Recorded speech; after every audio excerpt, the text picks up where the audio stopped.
மதுராந்தகம் ஒரு வரலாறும் நம்பிக்கையும் நிறைந்த ஒரு பூமி. புனித ஏரியை காப்பதற்காக லக்ஷ்மணனுடன் சேர்ந்து ராமபிரான் இங்கு காவல் நின்றதாக நம்பப்படுகிறது. இந்த வரலாற்று சிறப்புமிக்க மண்ணில் சென்ற ஜனவரி 23 அன்று ஒரு புதிய அத்தியாயம் தொடங்கியது.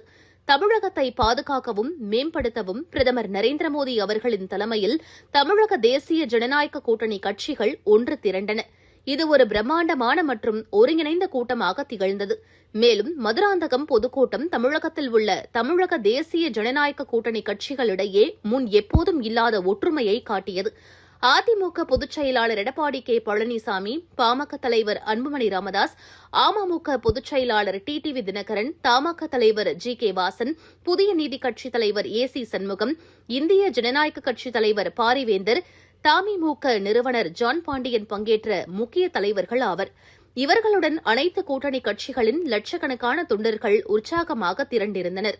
இது தமிழக அளவிலான தேசிய ஜனநாயக கூட்டணியின் வளர்ந்து வரும் வலிமை, ஒற்றுமை மற்றும் வரவிருக்கும் சட்டமன்ற தேர்தலில் அதன் வெற்றிக்கான வாய்ப்புகளை தெளிவாக உணர்த்தியது. இந்த மாபெரும் கூட்டத்தில் உரையாற்றிய பிரதமர் தமிழகத்திற்கு மத்திய அரசு வழங்கிய எப்போதும் இல்லாத நிதி ஒதுக்கீடுகள் பற்றி எடுத்துரைத்தார். கடந்த 11 ஆண்டுகளில் வரி பகிர்வு மூலம் தமிழகத்திற்கு சுமார் ரூபாய் 3 லட்சம் கோடி வழங்கப்பட்டுள்ளது. இது காங்கிரஸ் திமுக ஆட்சியில் வழங்கப்பட்டதை விட கிட்டத்தட்ட 3 மடங்கு அதிகம். இக்காலத்தில் தமிழகத்திற்கு வழங்கப்பட்ட மொத்த உதவி ரூபாய் 11 லட்சம் கோடியாகும்.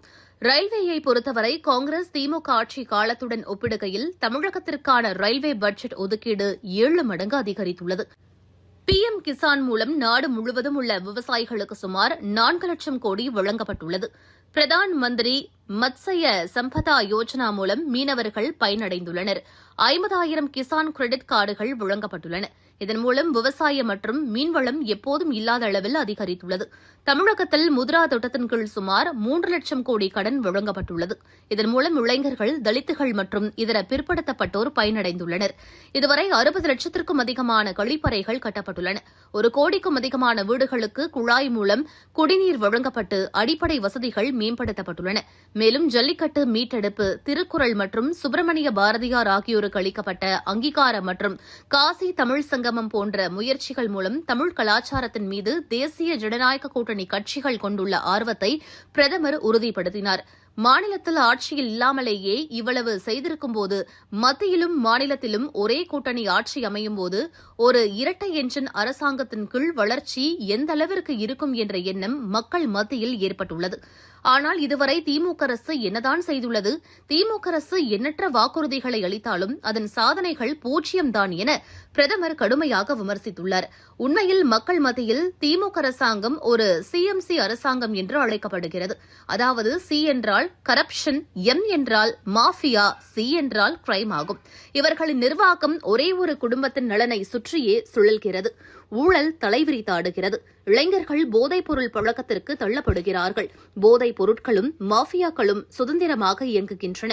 நீதிமன்றங்களை அவமதிப்பது, திருப்பரங்குன்றம் முருகப்பெருமானுக்கு எதிரான நடவடிக்கைகள், மேலும் காங்கிரசுடன் சேர்ந்து ஜல்லிக்கட்டுக்கு தடை விதித்தது போன்றவற்றின் மூலம் திமுகவின் கலாச்சார விரோத போக்கு வெளிப்படையாக தெரிந்தது.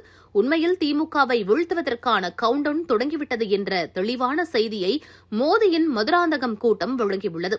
தமிழகத்தில் வேகமான வளர்ச்சியை உறுதி செய்ய ஒரு இரட்டை என்ஜின் அரசாங்கத்தை அமைக்க மாநில அளவிலும் தேசிய ஜனநாயக கூட்டணி தயாராக உள்ளது என்பதை இக்கூட்டம் எடுத்துரைத்தது.